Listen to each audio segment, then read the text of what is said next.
reborn and returned. Zhao Heng intends to marry Bai Guang as his concubine. In my previous life, I threatened to take my own life to tear them apart. Yet, I only succeeded in making Zhao Heng despise me.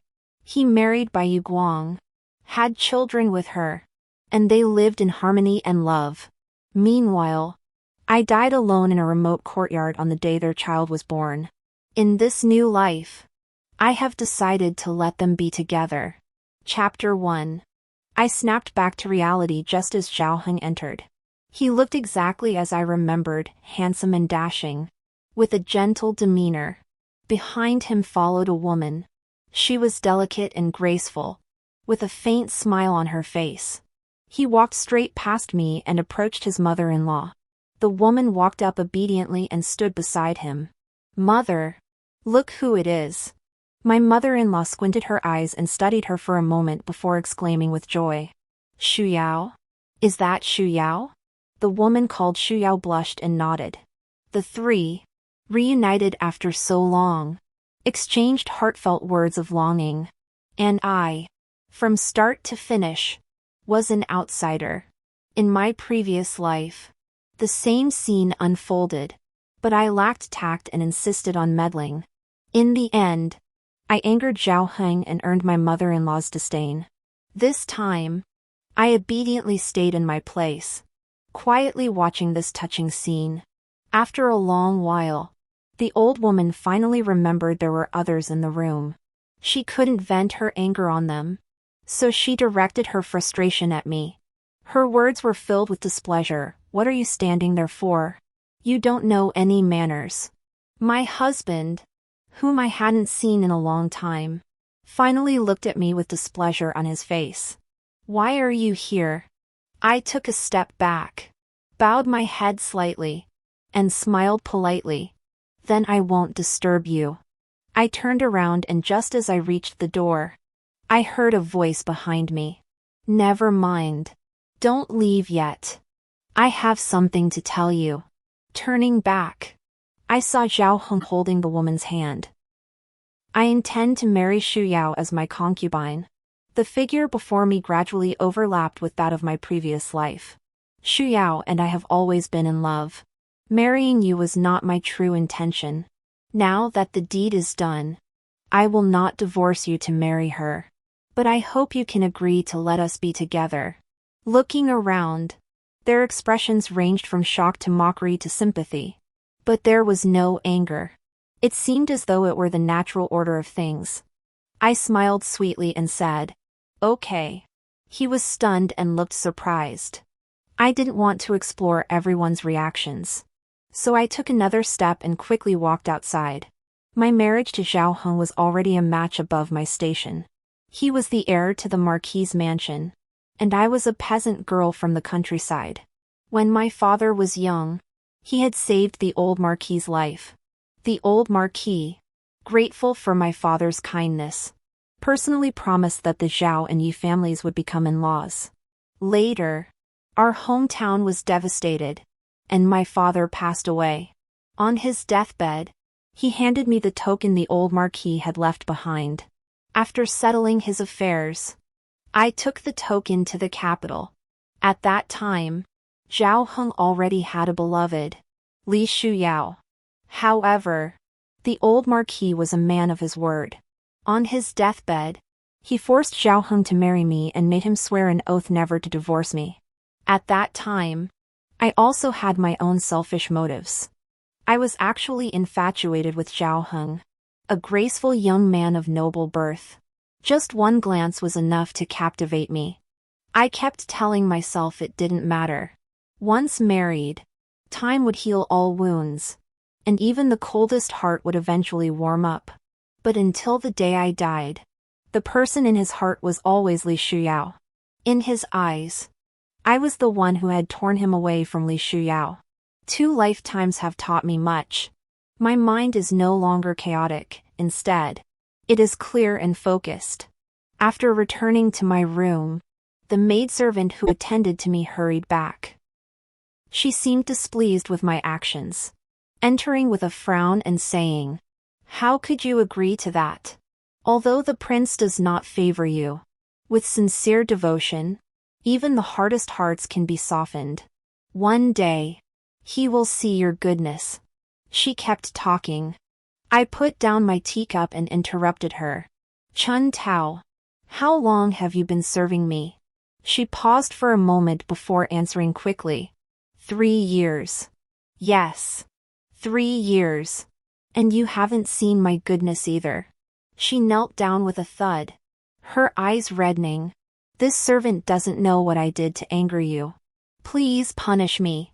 Chun Tao was originally a maid serving my mother-in-law.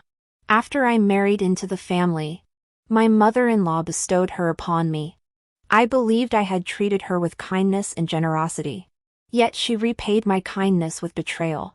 In a previous life, it was she who instigated me to use my life as leverage to tear apart Zhao Heng and Li Shuyao. Later, Zhao Heng abandoned me. My mother-in-law despised me. And everyone bullied me. When I was seriously ill and bedridden, she didn't care. She let me freeze to death. There were many things I didn't understand at the time, but I've come to understand them now. Chun Tao had always had feelings for Zhao Heng. She wasn't truly helping me, she just thought I was soft-hearted and easy to manipulate. If Li Shuyao had come into the house instead, she wouldn't have had a single chance. My gaze fell back onto her pitifully vulnerable face. Then punish her. For disobeying her superiors. 20 slaps on the face. She lifted her head and stared at me in shock. Then she covered her face with her hands. You were wronged by the prince. Why take it out on me? I sneered. Even if I take it out on you. So what? As soon as I finished speaking, the door was pushed open. Zhao Heng stood outside. His face flushed with anger. What are you doing? Upon seeing Zhao Heng, Chun Tao suddenly raised her hand and slapped her own face hard. It's all my fault. I offended the young mistress. I deserve to be beaten. I deserve to be beaten. She hit herself hard, and her face quickly swelled up. Zhao Heng took 2 steps forward and grabbed her wrist before she could hit herself again. He looked at me coldly, his eyes filled with disgust. Yi Chao, don't you want to explain? Please don't blame the young mistress. It's all my fault. Chun Tao cried so hard that her tears fell like raindrops. Trying to cling to Zhao Heng, I suddenly had another idea. Are you feeling sorry for her? If you are, I'll give you this maid. As I spoke, I watched Chun Tao's expression. Sure enough, upon hearing my words, a glimmer of hope flashed in her eyes. Zhao Heng hesitated for a moment, furrowing his brows slightly. What are you talking about? He pushed Chun Tao away without showing any emotion and beckoned for others to come. Take her away and find a doctor to examine her. All the way to the door, Chun Tao's gaze toward me was like poison. I couldn't help but chuckle softly. It was all my fault. The room was now empty except for Zhao Heng and me. He sat down in front of me. He hesitated for a moment. Earlier, I was thoughtless. I shouldn't have humiliated you in front of so many people. I know you're upset, but you shouldn't take it out on others. I didn't. I replied. I didn't want to waste any more words on him. So I asked directly, what do you want from me? He sat up straight, looking nervous. Are you really willing to give me and Shuyao a chance? I found it amusing, yet also felt a sense of relief. If only I had returned sooner. But it's not too late now. I was just like 3 years ago when I first met him. Addressing him respectfully, Prince. Let's get a divorce. Zhao Heng thought he had heard wrong and waited a long time before asking. Say that again. Our marriage was never meant to be. You love someone else. And I don't want to be trapped in this square marquise mansion, spending the rest of my life with someone who doesn't love me. So, let's get a divorce. After pouring out my heart, I felt as if a heavy weight had been lifted from my chest. To be honest, I did have some resentment towards Zhao Heng, but it was not hatred. I was just an orphan girl who had been taken in by the Marquis's mansion and had never wanted for anything. But what happened in my previous life was real. I couldn't just forget about it. Zhao Heng froze in place once more. After a long while, he said, "But I promised my father." The old Marquis only said we couldn't divorce. Not that we couldn't separate. I spoke the words I had prepared. But to my surprise, he didn't agree immediately. He suddenly stood up. "Let me think about it." I nodded, knowing I couldn't rush things. After Zhao Heng left, I called Chun Tao back. She knew I had seen through her true nature and no longer bothered to act. Her gaze toward me was as if she wanted to devour me whole. "You're truly strange. Over the past 3 years, I've treated you well. If you don't know how to repay my kindness, that's one thing. But to treat me like an enemy." I spoke slowly. Chun Tao sneered. "It's your fault for being useless and unable to keep the prince." She openly revealed her ambitions. "I didn't get angry, I just gave you an opportunity. And you saw it yourself. It was the prince who refused." I explained the situation to her in detail. But she was stubborn and insisted it was my fault. I sighed. "Since you think I'm an inadequate master, why not try your luck with Miss Li? She's the prince's beloved. If you can stay by her side, you might find an opportunity." She didn't say anything, lowering her eyes in thought. I knew that everything had to be done in moderation, so I waved her away and let her go back. I didn't hate Zhao Heng, but I didn't say I would let Li Shuyao off the hook. The day I died happened to be the birthday of Zhao Heng and Li Shuyao's only son. The entire Marquis's mansion was decorated with lanterns and banners, and guests came and went, talking and laughing. At that time, I was locked up in a side courtyard. As evening approached, a heavy snow began to fall. Everything in sight seemed wrapped in thick cotton. That was probably the calmest moment of my life. I thought of my childhood in the countryside, of the first time I saw Zhao Heng and felt my heart race, and of the child I had never given birth to. Zhao Heng and I had once had a child. It was shortly after he returned with Li Shuyao. I unexpectedly became pregnant, and judging by the dates, it must have been from the time before he left. I knew Zhao Heng would not keep this child.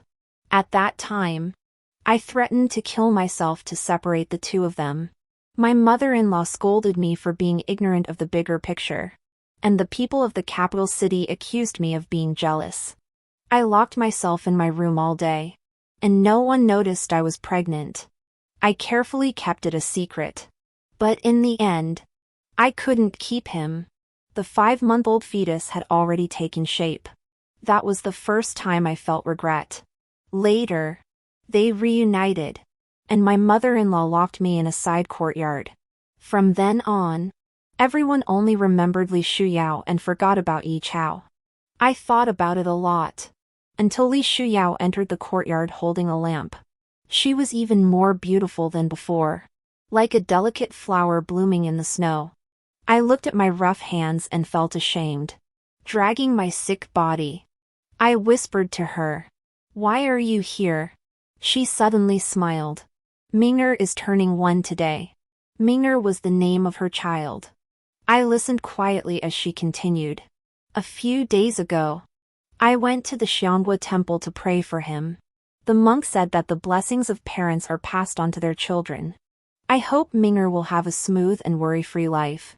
But when I think of what I've done, I can't find peace." When she said this, she raised her eyes to look at me. My heart skipped a beat, and my pulse quickened. "Yi Chao, if you ever end up in the underworld, tell your child not to come bother my Ming'er." Her expression was too calm, as if she were talking about everyday matters. But to me, it was like a thunderclap. Tears fell one by one, blurring my vision. "It was you! You killed my child!"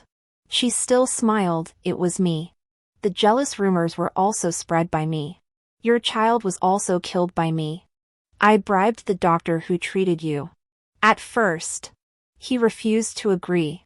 He said your child was healthy, and forcing medication might endanger the mother. I threatened his family, and he agreed. I thought you would die with your child. But he must have pitied you as a mother and didn't want to involve you. So he let you live. With every word she spoke, my heart ached more. And finally, I vomited a mouthful of dark red blood. She, however, sighed deeply and then smiled in relief. The monk said that acknowledging one's mistakes and making amends is a great virtue. Now that I have told you the truth, I beg for your forgiveness. I'm sure our family will be safe and prosperous in the future. She picked up the lantern she had set aside, pulled her fox fur cloak closer around her, and turned to leave. Halfway out the door, she stopped and turned back. Oh, by the way, I poisoned the food the maid brought today. She lowered her eyes and said softly, I couldn't wait to have you meet that child in the afterlife and have him forgive me. This was the only way I could do it. Yi Chao. You won't blame me, will you? My senses gradually faded, and in my final moments, all I saw was Li Shuyao's malicious smile. As evening approached, the old nurse who served my mother-in-law called me to the front hall to eat. This was the custom in the Marquis's mansion. In the past, my mother-in-law would sit in the seat of honor, and I would wait on her. Only after she had finished eating could I sit down at the table. At first, I was always worried that I would upset her. Later, I learned to read her expressions. But she was still not satisfied with me. Over time, I came to understand that, in her heart, no one was worthy of Zhao Heng. In truth, I never intended to use my kindness for personal gain. Though I am a peasant girl, I have studied the teachings of Confucius and Mencius and understand the principles of propriety, righteousness, integrity, and shame. I came to the capital for 2 reasons. First, my hometown was devastated, and I could no longer survive there. Second, my father's dying words compelled me to obey. When I learned that Zhao Heng had someone he loved, I told the Marquis's wife, who was also my mother-in-law. I have no intention of destroying the marriage between the prince and Miss Li. I only hope that the Marquis's mansion can give me a few pieces of silver so that I can do business or get married. As long as I can survive. But my mother-in-law refused. She grabbed my hand and cried. The Li family is now in ruins. And if Heng becomes associated with them, his bright future will be ruined. How could I, as his mother, bear to see that? It was then that I realized that Li Shuyao's father had sided with the wrong faction in the struggle for the throne, angering the emperor. The emperor made an example of the Li family, exiling everyone to a harsh and barren region. My mother-in-law was the most pragmatic person in the family. How could she possibly agree to let Zhao Heng and Li Shuyao continue their relationship? She didn't know how to separate them. But I happened to be holding the token when I arrived. For the old Marquis, promises were sacred.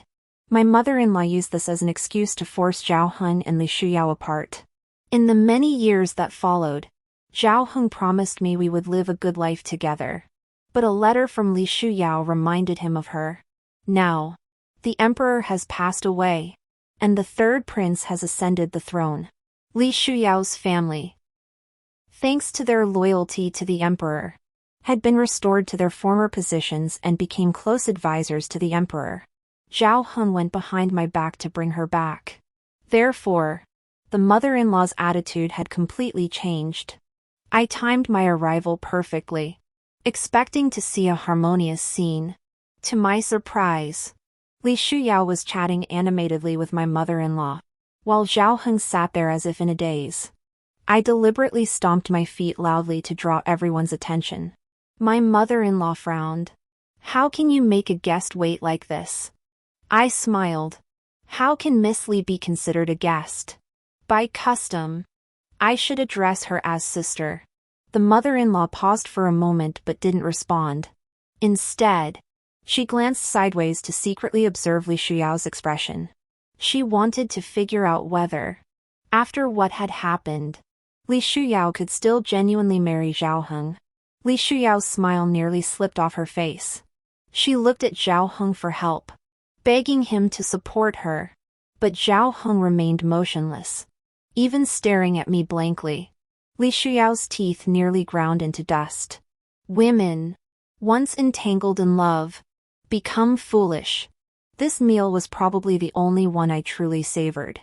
I finished quickly, said goodbye, and started walking back. But halfway there, Zhao Heng caught up with me. Chow chow. He called me from behind, and I turned around to see him standing in the shadow of the bamboo. The divorce is unfair to you. I didn't get angry, instead, I smiled. What is fair? What is unfair? You abandoned me. Sought to marry Miss Li as a concubine, is that fair? I refused to share you with another woman and requested the divorce, is that unfair? That's not what I meant. I promised my father. I cut him off. A woman's devotion is indescribable. You don't love me yet confine me to the inner courtyard, that is unfair. His eyes widened suddenly. I asked him again. Was it Miss Li who proposed the arrangement of taking a concubine? He nodded slightly. As I suspected. Li Shuyao must hate me deeply. A woman from a prestigious family, defeated by a village girl, had become the laughingstock of the entire capital. A woman's reputation is her most precious asset. With such a stain on her name, she could never hope to marry well. Even if the Li family regained their former status, she would still struggle to find a suitable match. Therefore, she returned to Zhao Heng's side. Love was one reason, the other was that Zhao Heng was her best option. But she couldn't bear it. So she came up with the idea of becoming a concubine. This way, she could preserve Zhao Heng's reputation while keeping me under her watchful eye, tormenting me every day. The good reputation goes to her. The bad reputation goes to me. Love is hers. Hatred is mine. She tormented me for years, finally finding some balance by tormenting me. My gaze swept past Zhao Heng to the stone archway behind him, and I deliberately raised my voice. Are you really letting me go, Prince? Zhao Heng froze in place, staring at me in shock.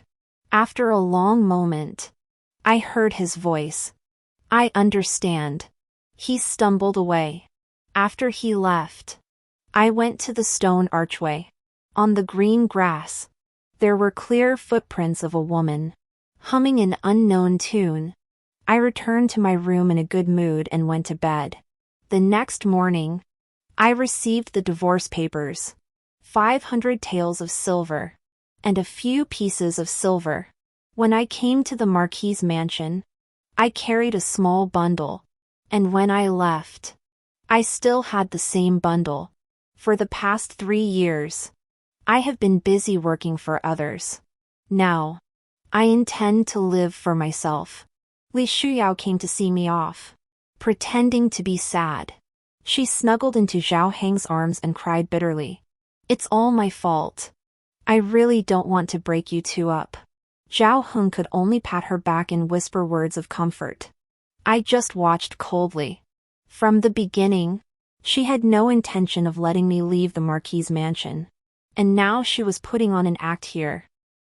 Last night, the person hiding in the stone archway was Li Shuyao. The question I asked Zhao Heng made her feel threatened. I'm sure she went to Zhao Heng last night and hinted that he should agree to the divorce. That's why I received the divorce papers so quickly. She must have thought that she had 1,000 ways to torment me and didn't need to be confined to the Marquis's mansion. But she didn't know that once I left the Marquis's mansion, I would find a way to survive. After leaving the Marquis's mansion, I asked a broker to find me a shop in the city. It wasn't big, but it was clean and tidy. I had already made up my mind to open an embroidery shop. One day, while I was out buying supplies for the shop, I happened to come across a procession of carriages. I didn't know which noble family it was, but they were entering the capital from outside the city. I was about to take a different route, but suddenly a child darted out from nowhere and ran right into the middle of the road. The galloping horse was about to trample the child's tiny body. Without thinking, I rushed forward and shielded him with my body. The expected pain did not come. I slowly raised my head and saw a man sitting on the horse. Handsome and graceful. Behind him, a woman peeked out from the palanquin. I was about to speak, but my head spun, and everything went black. When I opened my eyes again, I was in a clinic. Standing by the bed were the man and woman from before. Li Shuyao and her brother, Li Muyao. I had forgotten that today was the day the Li family returned to the capital. Li Shuyao had been brought back by Zhao Heng, so she was staying at the Marquis's mansion, while the rest of the Li family had just arrived today. When she saw me wake up, Li Shuyao rushed over. Her eyes were wide open, and she looked like a madwoman. "You're pregnant. Why?" I was stunned for a moment before I remembered what had happened. In an instant, tears streamed down my face. Li Muyao stepped forward and pulled her away, scolding her in a low voice. "What a disgrace!" Li Shuyao finally stopped, but the look in her eyes was filled with hatred and venom. "Why are you pregnant? He clearly said he doesn't love you." I covered my mouth and coughed softly. "He also said he wanted to live a good life with me." My words angered her again, and she tried to rush toward me, but Li Muyao stopped her in time. "Mr. Ming, take the young lady home." The old man called Mr. Ming stepped forward and led the reluctant Li Shuyao away. The room was left with only Li Muyao and me. I held my stomach and quietly moved backward. "What do you want?" I asked him warily. He took a step back. "How are you?" "Shuyao has been spoiled. I'm apologizing to you on her behalf." This was unexpected, but I remained on guard. "It's fine. You can go."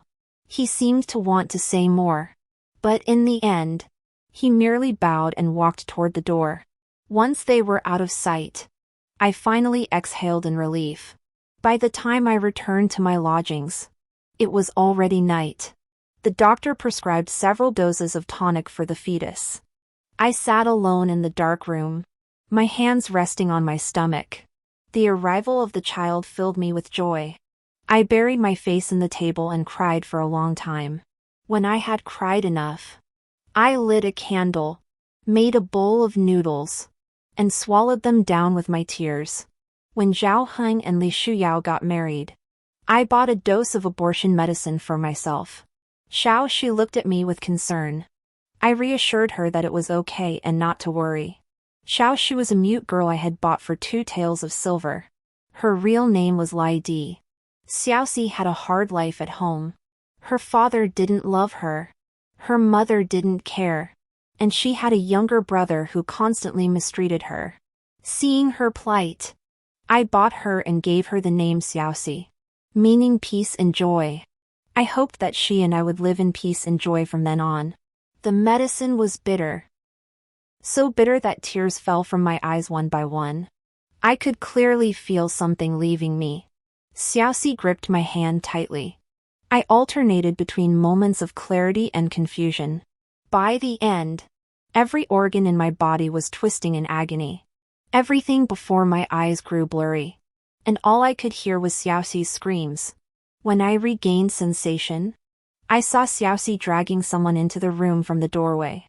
He stood tall and straight, silhouetted against the light. As he approached, I recognized him as Li Muyao.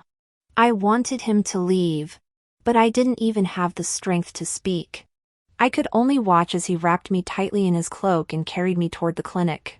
I clung to his collar with all my strength. "Take me to the doctor from last time." He nodded, and I closed my eyes in relief. I felt like a small boat drifting aimlessly at sea. When I woke up, Li Muyao was still there. My hand instinctively went to my lower abdomen, which was flat and smooth. I knew he had truly left. Tears streamed down my face uncontrollably. Even in another lifetime, we were still destined not to be together. Li Muyao heard the sound and walked to my bedside. I stared at the ceiling, my heart as cold as ice. Now, Miss Li, oh, I should call you Princess Consort. The Princess Consort should finally be at ease. He seemed about to speak, but I turned my head and glared at him, my eyes wide with fury. Tell Li Shuyao that the child is gone. She no longer needs to target me. I propped myself up with my hands, desperate to leave. He stepped forward to grab my arm, but I violently shook him off and shouted for Xiaoxi. Xiaoxi rushed in from the door and supported me with her entire body. I closed my eyes, exhausted both mentally and physically. Xiaoxi, let's go home. Later. Through Xiaoxi's gestures, I pieced together what had happened. That day, I had suffered severe bleeding, and she had been terrified. She ran out onto the street and happened to see Li Muyao patrolling the area. Without hesitation, she knelt before him and begged him to save me. Li Muyao had seen Xiaoxi before and knew that something had happened to me. The child was gone, but life had to go on. I gathered my strength and focused on running the embroidery shop. Thanks to my extra lifetime of experience, I gathered all the scattered memories from my previous life. I knew what was popular in the capital and what the noble ladies favored. These memories made the embroidery shop thrive. Li Shuyao never came to cause trouble for me. I lived peacefully, tending to my small shop and going about my life, until Li Shuyao and Zhao Heng appeared. When they arrived, I was busy counting the day's earnings. As usual, I gestured for the customers to look around freely, when I heard Li Shuyao's voice. Lately, every noblewoman in the capital has an embroidered handkerchief from the Chaomu Pavilion.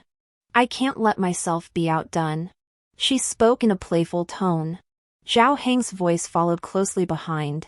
If you like them, buy a few more. Of course. I stiffened my face and looked up, meeting his gaze. Chow. Li Shuyao also turned her head and, upon seeing me, her expression changed. Yi Chow. How is it you? The morning and evening pavilion is my new shop. Why can't it be me? She wrapped her arm around Zhao Heng's arm and smiled triumphantly. I never thought you'd end up in such a state. Shuyao. Zhao Heng looked at her with a displeased expression. She quickly smiled sweetly. I know I was wrong. I just felt upset and wanted to tease Miss Yi a bit.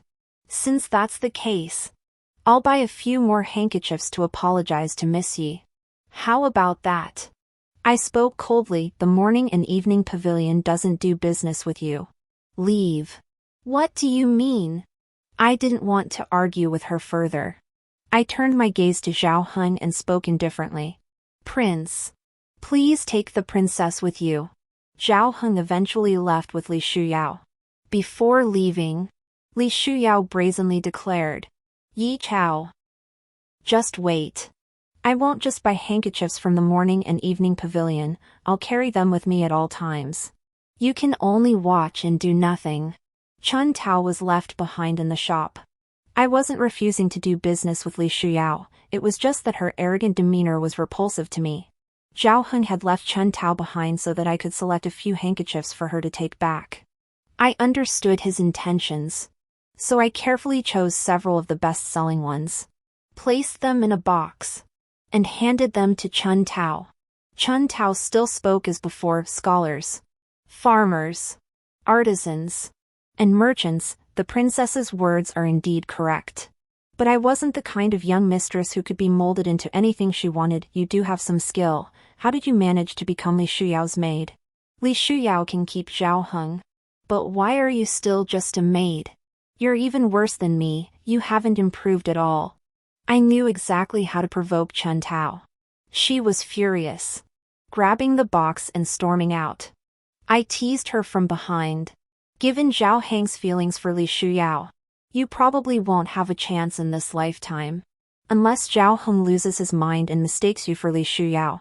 But think about it, back then, you could rely on your looks to make Zhao Heng look at you favorably.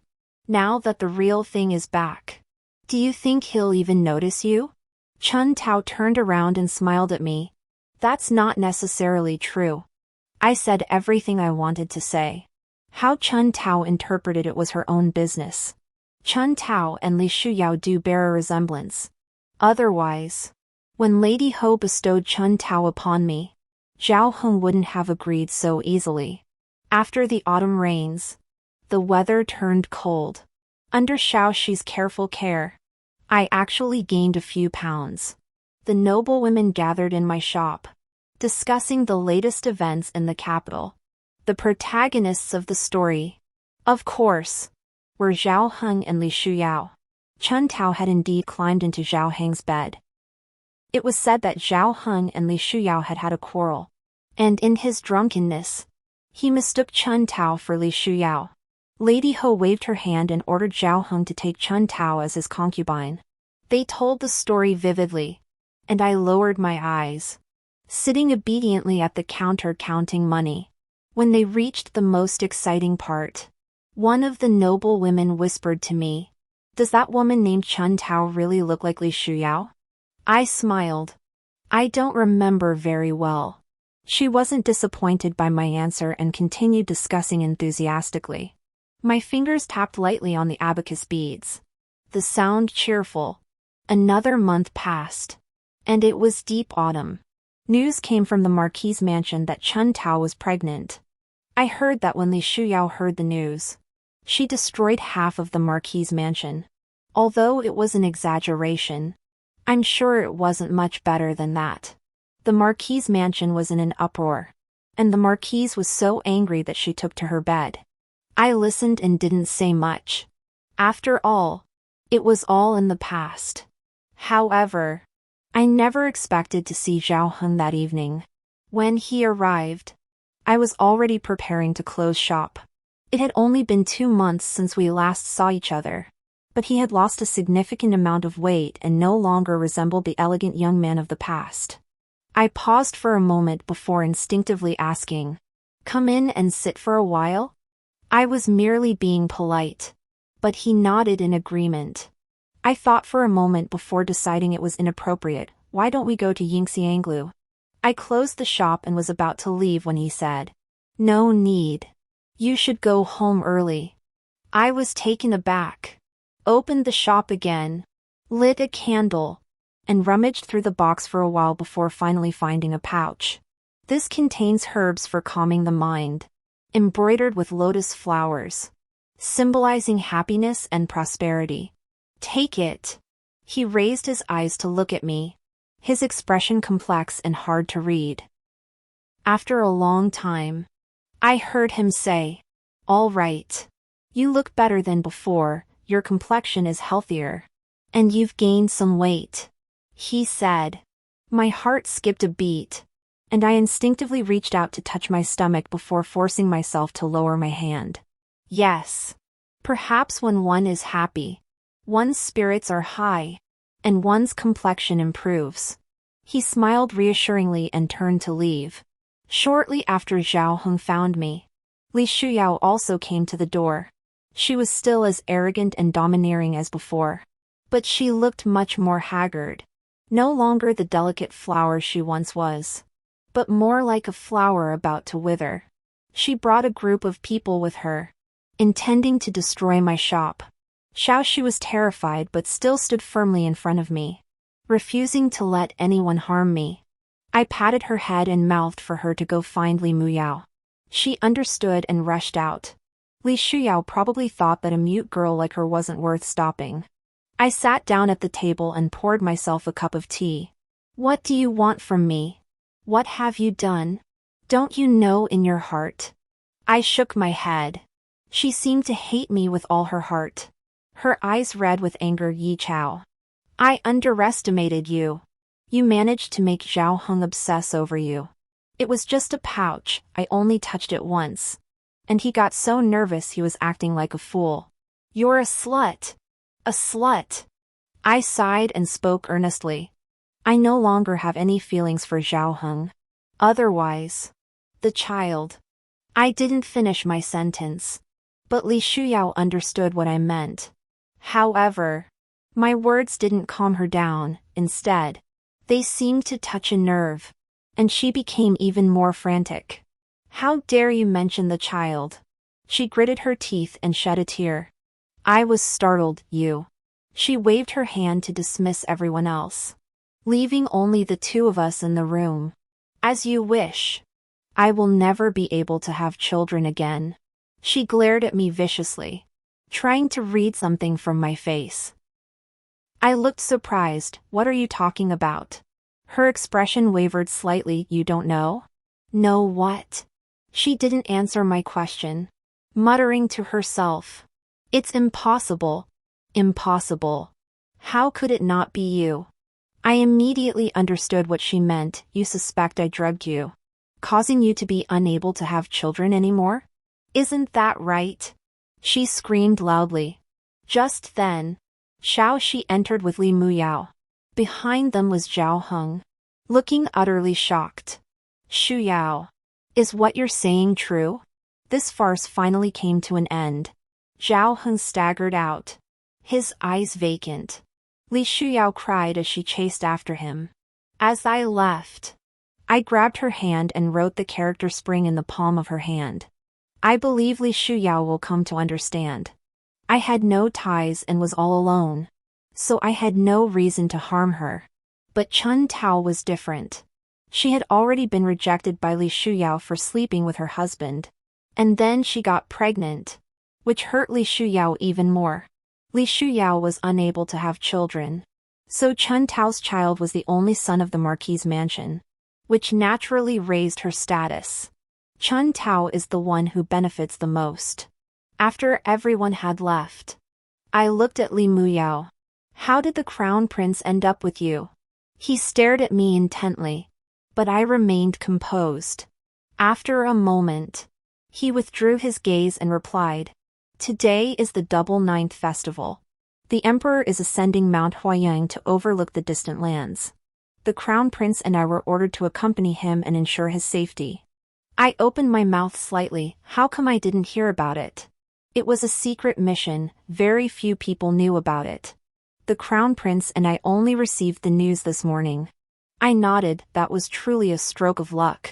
Upon hearing this, he looked at me again. I shrugged, letting him examine me. Winter always comes earlier in the capital than in other places. It felt like only a blink of an eye, and 5 months had already passed.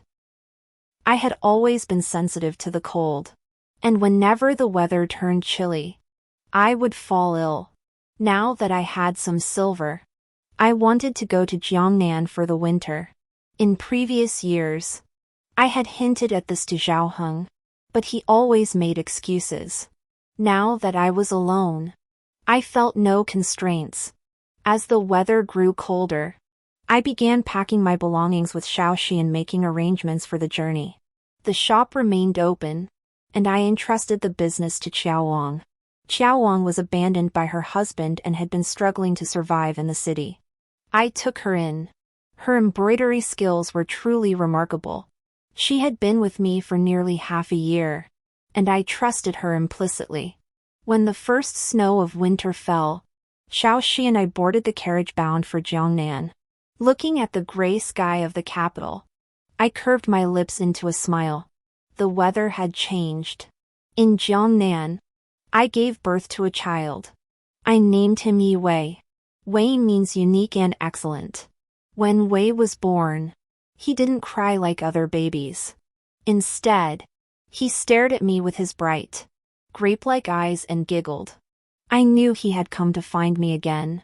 The play I put on in front of Li Muyao was merely to lower Li Shuyao's guard, allowing me to give birth safely. How could I abandon a child who had come to me in 2 lifetimes? It had been over half a year since we arrived in Jiangnan. When we left, the sky was filled with wind and snow. When we returned, spring had filled Jiangnan. The distance between the capital and Jiangnan was so great that it took half a year for news to reach us. Chun Tao never achieved the status of a mother through her son. She was murdered by Li Shuyao, taking both her own life and her unborn child's. As for Li Shuyao, she was branded a poisonous woman of the capital for murdering her concubine's child and her own concubine, and everyone cursed her as a jealous woman. But she had even more serious crimes to her name. She had murdered her own husband. It was said that, knowing she could not conceive, her mind twisted, and she sought a doctor to obtain medicine that also deprived Zhao Heng of his ability to father children. The lady of the Marquis's mansion was driven to death by grief. Li Shuyao was confined to a side courtyard, never to step foot outside again. I held Wei Gur in my arms, sitting under the pear tree as the petals fell gently. Heaven's justice is clear, and retribution is inevitable. Xiao Shi bought some sugar candies back to tempt Wei Gur. Wei Gur whined and drooled all over the ground but couldn't get any into his mouth. I watched the two of them, one big and one small, and couldn't help but laugh. After a long time, I softly said, "Xiao Shi, we should go back." Xiao Shi suddenly looked up and smiled widely. The journey back to the capital was arduous, and we walked slowly, stopping along the way, finally arriving back in June. Qiao Wang had managed the embroidery workshop well. Upon seeing us return, she wept with joy. I handed Wei Gu to her. "Hold him." She took him carefully, as if holding a precious treasure. Qianyang had been divorced by her in-laws because she couldn't have children. When I was pregnant, she took care of me more meticulously than she did of herself. Wei Gur was like her own child. As soon as I returned, Zhao Heng came looking for me. I wasn't surprised. I had never intended to hide my return to the capital. He had now inherited the old Marquis's title and become the new Marquis. When Zhao Heng entered, I was holding Wei Gur and playing with him. He stood at the door, his eyes red. He looked thinner than before, but more composed. There was also more depth in his eyes. Holding the child, I curtsied gracefully, "Marquis." He strode forward and supported me. "Zhao Zhao." His voice trembled. "I kept the birth of Wei Gu from you. Please do not blame me, Marquis." He shook his head vigorously. How could I? How could I? After a long time, he finally looked at Wei Gu in my arms. "Wei Gu, is that the way from precious and unique?" I shook my head. "It's the way from unique and exquisite." "Yi Wei. What a good name." The words Yi Wei came out of his mouth, and I was a bit surprised. I had thought he would naturally assume that Wei Gur would take the Zhao surname. He didn't ask any further, only instructing me to rest well. Just as he had come, he left as swiftly as the wind. I didn't intend to stop Zhao Heng from acknowledging Wei Gur as his son, but I didn't expect it to happen so quickly. A few days later, an imperial edict arrived at the palace. Wei Gu was granted the title of crown prince, and I was bestowed the title of first-ranked lady. This was unprecedented in the entire Great Zhou dynasty. He inherited the Zhao family's title, yet he bore the surname Yi. And I, who had already divorced Zhao Heng, was granted the title of lady despite being the daughter of a merchant. I don't know what Zhao Heng did behind the scenes, but the price must have been enormous. Shortly after being granted the title, I saw Li Muyao again. At that time, he was traveling westward with his entire family. It was said that the emperor felt the Li family had become too powerful, so he exiled them to the frontier. Li Muyao was leading a chestnut-colored horse, wearing black armor, just as he had been when we first met. If Xu Yao were half as clever as you, she wouldn't have ended up in this situation. I pretended not to understand and did not respond. He smiled, whether it was pregnancy, drinking the potion, or accidentally discovering that Xu Yao couldn't conceive. It's all too coincidental. I saw the words you wrote on Xu Yao's palm. Connect all the unusual details together, and you can guess the whole picture. But don't worry. He nimbly jumped onto his horse, the wind rustling his cloak. "Yi Chao. We'll meet again someday." The sound of hooves echoed in the distance. Li Muyao was right. After I left the Marquis's mansion, I began to plan everything. At the embroidery workshop, I deliberately said I wouldn't take Li Liao's business. I knew that with her temper, the more I refused, the more she would do it. She would wear my embroidered handkerchief every day, showing it off in front of everyone and telling them all Yi Chao was nothing but her defeated enemy.